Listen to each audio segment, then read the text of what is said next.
Caros alunos e caras alunos de Apex, vamos começar mais um tutorial. Esse é o 6º tutorial de estatística inferencial e o 12º da nossa série de estatística. Nós vamos fazer um adendo, na verdade, ao último tutorial, que foi sobre teste T. Nós vimos que o teste T é um teste para comparar duas condições, dois grupos de nossa amostra, com a ideia de fazer inferência sobre a população. E os testes T, teste T, tanto o independente quanto o pareado, ou de amostra única, são o que nós chamamos de testes paramétricos, que são testes, então, que assumem a distribuição normal dos dados e, em alguns casos, a homogeneidade da variância dos dois grupos, né, a homocedasticidade. E agora nós vamos falar sobre a versão não paramétrica do teste T, que são os testes Mann-Whitney e Wilcoxon, né? Então, se nossos dados apresentam distribuição normal, nós vamos usar o teste T, e se apresentam distribuição livre, nós vamos usar os testes não paramétricos correspondentes, que são o Mann-Whitney e o Wilcoxon. Como eles se diferenciam, vamos ver agora. No restante, a lógica dos testes não paramétricos para comparar duas condições, duas médias, toda a lógica é idêntica. O propósito do Wilcoxon e do Mann-Whitney é comparar duas e somente duas condições, comparar duas médias, comparar dois grupos, não é? Da mesma maneira, da mesma lógica que vimos no tutorial anterior sobre o teste T. Os fundamentos matemáticos são diferentes, obviamente, porque no teste T nós vimos se considera a média de cada grupo, de cada condição, e a variação em relação à média, considerando os desvios padrão, né, a distribuição normal. Então, a média é o fator fundamental para um teste T e o afastamento da média, considerando, no caso, por exemplo, de amostras independente, né, a homocedasticidade, o afastamento da média de cada um desses grupos. No caso do teste de Wilcoxon ou Mann-Whitney, nós não vamos considerar a média. Então, vamos ter que considerar um outro tipo de medida, que no caso será uma medida da mediana ou da pseudomediana. Na verdade, o que os testes não paramétricos para comparar duas medidas fazem é elencar, ranquear os dados, como aprendemos a fazer para encontrar a mediana, e ali atribuir valores para os termos que estão se afastando da mediana para mais e para menos. Uma tentativa de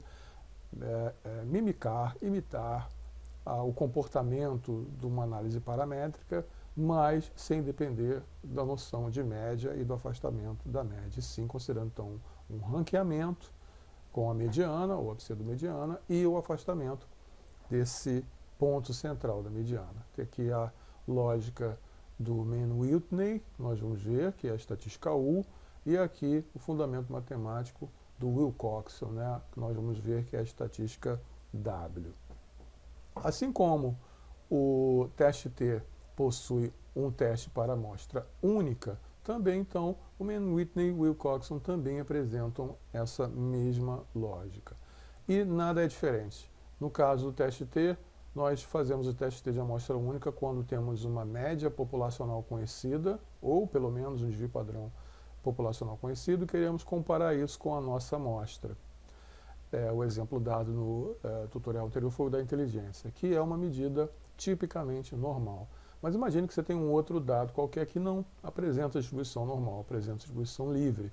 Se você tem esse dado na população, a mediana, por exemplo, de um parâmetro populacional qualquer e quer fazer a comparação respectiva com o seu grupo, considerando esse dado em distribuição livre, então você fará um teste Wilcoxon para amostra única. E isso no Action funciona de maneira bem parecida como vimos no tutorial anterior para o teste T.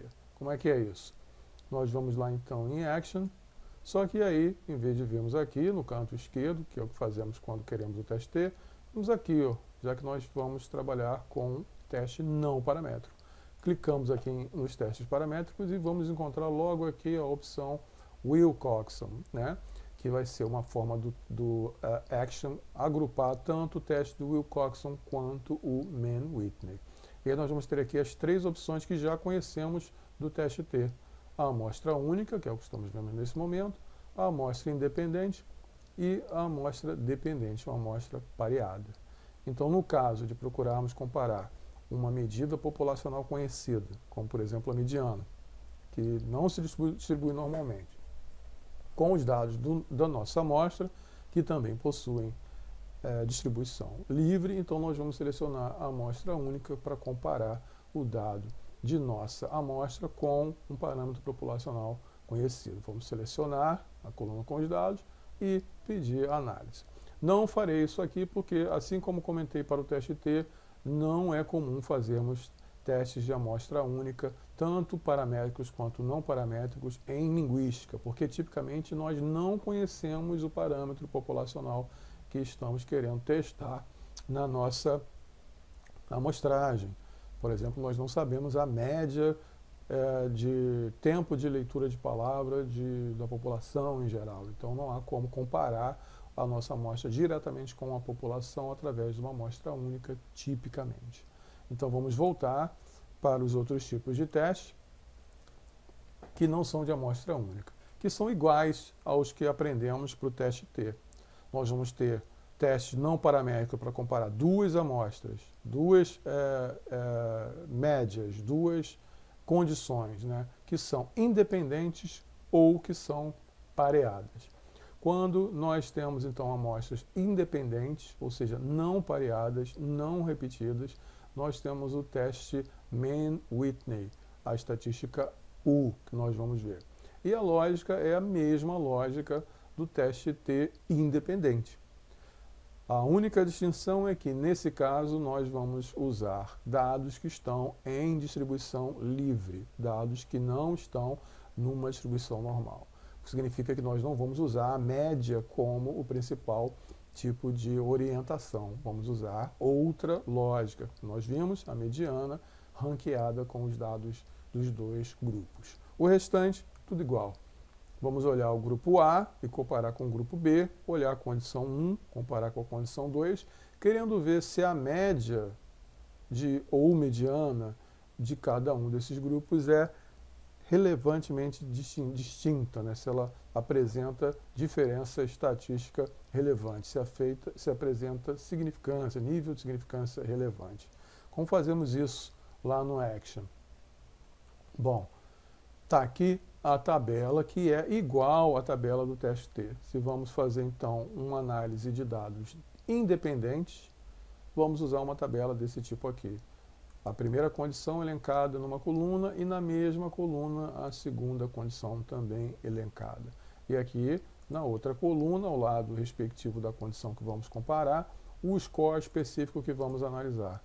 No caso aqui são pontos, né? Mas poderia ser tempo de reação. Aqui pode ser um dado numérico discreto ou contínuo, tanto faz. A tabela é a mesma, é essa daqui para o teste não paramétrico, que é o Wilcoxon para dados independentes, uma amostra independente. Vamos lá em Action, dados de distribuição livre, então é uma estatística não paramétrica. O teste aqui, apesar de ser nomeado Wilcoxon, nós sabemos, quando são independentes, são na verdade o teste da estatística U, Mann-Whitney. Então separamos aqui teste de Wilcoxon independente, que é estatística, na verdade, U do Mann-Whitney. Separamos aqui, então, selecionamos, então, a coluna com as condições e a coluna com os dados. Vamos até o final. Soltamos e pronto, o Action já selecionou, nós mandamos ele ler o que está aqui. Onde estão as amostras? A amostra, então, é a nossa condição. E os dados estão na coluna Score, né? Aqui está o número que ele tem que analisar e aqui onde estão as nossas duas condições que queremos analisar, né?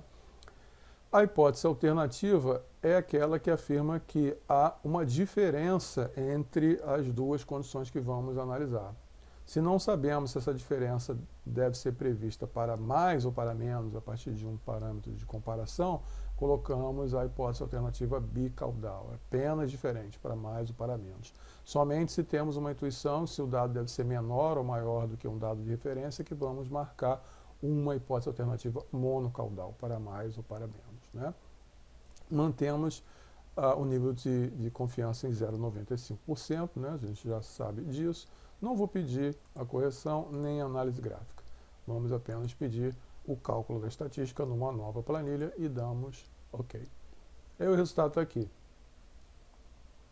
A estatística U do teste independente não paramétrico para duas amostras, o Mann-Whitney, que aqui é nomeado Wilcoxon por conveniência, 332, uma estatística bem alta, e o p-valor respectivo será um p-valor baixo, né? Então aqui 4 zeros antes do primeiro dígito diferente de zero, que é 3, que está aqui, ó, 0,0003 é o p-valor dessa comparação feita entre essas duas condições independentes que acabamos de ver. O resto nós temos a mesma lógica do teste T, com a diferença que aqui ele está trabalhando, como nós vimos, com a mediana, que é a pseudo-mediana, a partir do ranking dos dois dados das duas condições. Então esse é o teste não paramétrico para dados independentes de duas condições, de dois grupos, né? Como é que fazemos agora a análise não de dados independentes, mas pelo contrário, de dados pareados, de dados dependentes, de dados com medida repetida? Então vamos usar a mesma lógica, só que aqui o teste não será mais o teste da estatística U, será o teste da estatística W, o teste de Wilcoxon propriamente dito, para a amostra pareada. A lógica da amostra pareada nós já sabemos, é aquela então em que os participantes de ambas as condições são os mesmos, né? Diferentemente da amostra independente, em que os participantes de cada condição são exclusivos. Quem está na condição A não está na condição B. E aqui, quem está na condição A também está na condição B. A diferença para o teste T pareado é que aqui nós temos, já sabemos, dados em distribuição livre e não em distribuição normal. No restante, tudo a mesma coisa. Joãozinho e Mariazinha estão no grupo A e também no grupo B, né? Chomsky e Saussure estão na condição 1 e Chomsky e Saussure estão na condição 2. Os participantes são os mesmos nas duas condições, então nós vamos rodar um teste não paramétrico para duas médias repetidas, né? Pareados, dependentes, o teste do Wilcoxon. Como fazemos isso no Action? Está aqui a tabela, é igual à tabela do teste T pareado, que significa que vamos ter uma coluna para uma condição e outra coluna para outra condição. Uma condição exclusiva para cada coluna. Fazendo essa tabela, vamos lá em Action, voltamos então no não paramétrico, já que é um teste que vai se basear na média, pedimos o Wilcoxon com dados pareados, dados dependentes. E temos aqui as duas colunas que vamos selecionar. Coluna com a condição 1, coluna com a condição 2, até o final do último participante, pedimos para ler. E o resto é igual. Vamos assumir que a hipótese alternativa dirá que as médias são diferentes, bicaudal, a não ser que eu tenha uma hipótese, então, de que seja diferente para mais ou diferente para menos, a partir de um determinado norte. Vou marcar uma das opções monocaudais. Vou manter, então, 95% de nível de confiança. A hipótese nula, que a gente quer cotejar com a hipótese alternativa, é que não há diferença, a diferença é zero, né? Não pedirei correção nem análise gráfica, apenas o cálculo numa nova planilha e dou OK. E aqui a gente tem o resultado. Mais uma vez, uma estatística W do teste Wilcoxon alta, 180,5, o resultado da estatística, e um p-valor baixinho, né? 4 casas com zero antes do número 6. Então, o p-valor é 0,0006, um p-valor baixo e uma estatística alta. Aqui, mais uma vez, a pseudo-mediana da distribuição e o resto da nossa análise não paramétrica. Então, esse é o teste não paramétrico para comparar duas médias que são distribuídas pareadamente, né? No condição 1 e condição 2 estão os mesmos participantes. Como fazemos a reportagem dos resultados nesse tipo de teste? De maneira análoga ao que já dissemos sobre o teste T. vamos dizer que as diferenças são ou não são significativas, considerando que usamos um teste não paramétrico porque os dados se distribuíam de forma livre, ou seja, não seguiam uma normal. Se usamos um teste de distribuição independente, então vamos destacar uma estatística U, reportando o valor do teste, o valor de P, como vimos, por exemplo, aqui, ó, pareado, estatística independente, né? Não, está aqui o independente, teste independente, estatística U será 332, o valor de teste, e o valor de P 0,003. Então, por exemplo, nesse nosso dado, nós teríamos dados distribuídos livremente, numa comparação entre condições independentes, com uma estatística U com valor tal e o p-valor com um p-valor tal. Se os dados são dependentes, se são pareados, então nós vamos ter uma estatística W com o valor respectivo e o p-valor também respectivo. Então aqui nós temos os dados independentes, o independente está aqui, o dependente, quer dizer, está aqui o TST pareado, a estatística W é 180 e o p-valor, nesse caso aqui, é 0,0006. Né? Então nós reportaríamos aqui a estatística do teste pareado não paramétrico, estatística W com o valor respectivo e o seu p-valor específico. E a interpretação é a mesma. Dados altos da estatística, p-valores menores, tanto na estatística U quanto na estatística W. U para independente, W para pareado. U para Mew-Whitney, W para Wilcoxon. Mesma coisa se for não significativo. Vamos ter estatística pequena, tanto para U quanto para W, e p-valores altos quando nós tivermos valores não significativos. Tudo bem?